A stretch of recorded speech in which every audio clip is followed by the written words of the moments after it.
Hello everyone! Welcome back for another video. So in this video, mag-a-update lang po ako sa inyo regarding my last pay later. Na-increasean na ba ang lahat this January 2024? Sa mga previous videos ko, na-share ko sa inyo and na-mention ko sa inyo na hindi pa rin ako na-increasean ni last pay later. So kahit ganon is pinipili ko pa rin siya as my best loan up pa din kasi nga nagagamit ko talaga siya. Hindi niya pinoprosen yung account ko, hindi niya nire-restrict yung account ko, hindi niya din disable yung account ko, and 1 year na po ako sa aking last pay later, and kahit napakababa talaga ng offer ni last pay later sa akin is hindi niya naman din ako iniwan, and patuloy ko rin naman siyang nagagamit, so okay lang din ako sa ganung amount. Syempre mas better kasi kung ma-increasean pa din tayo, and sabi ko naman sa inyo na i-update ko kayo kapag nagkakaroon ako ng increase dito sa last pay later. Actually hindi na rin talaga ako ma-order dito sa Lazada kasi sa Shopee ako nag-order lang sa TikTok shop, so still nag-order pa rin naman ako dito sa Lazada kasi nga ginagamit ko si last pay later, pero hindi na siya ganoon ka-frequent tulad ng dati. I expect din na maapektuhan talaga yung last pay later ko or yung Lazada Flash Cost ko, but lately din naman nakakapag-order din tayo ng madalas kasi syempre di ba holidays ganyan at nakakapag-order tayo dito sa Lazada.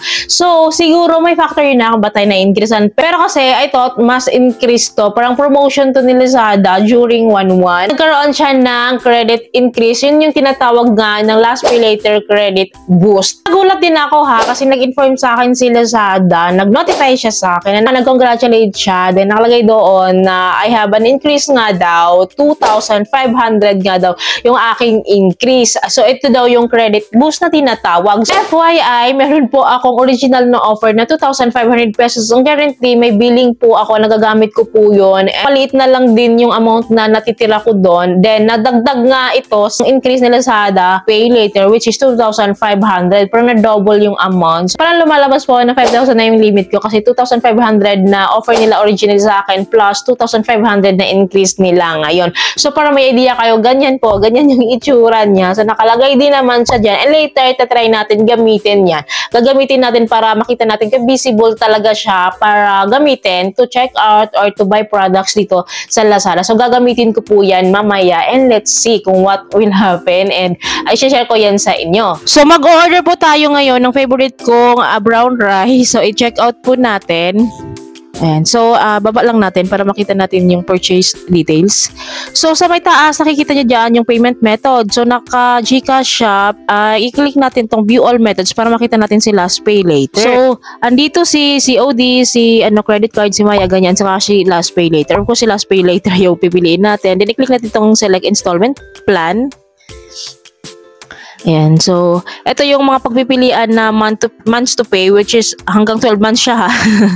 So, ito, yung 0% interest for 1 month pay later, then 3 months, ayan, may mga interest na to kapag more than 1 month mo siyang babayaran, ganyan. So, pinindot ko sa 3 months para makita natin yung breakdown. Pero dahil bigas naman to, no, 0% interest lang natin, 1 month to pay lang natin to. Then, proceed na tayo, ayan. Naka last pay later na siya. So, review ko lang yung mga details dito kasi baka may vouchers pa akong hindi na-avail. And titingnan ko rin kung okay na to. Ayan na siya. Hindi naman na-double yung order ko. So, 1 month pay later tayo. Then, okay na ako dito. Click na natin si place order. Dito na natin malalaman kung legit ba. So, ito na nga. Legit nga na nagagamit pala talaga siya. Bongga.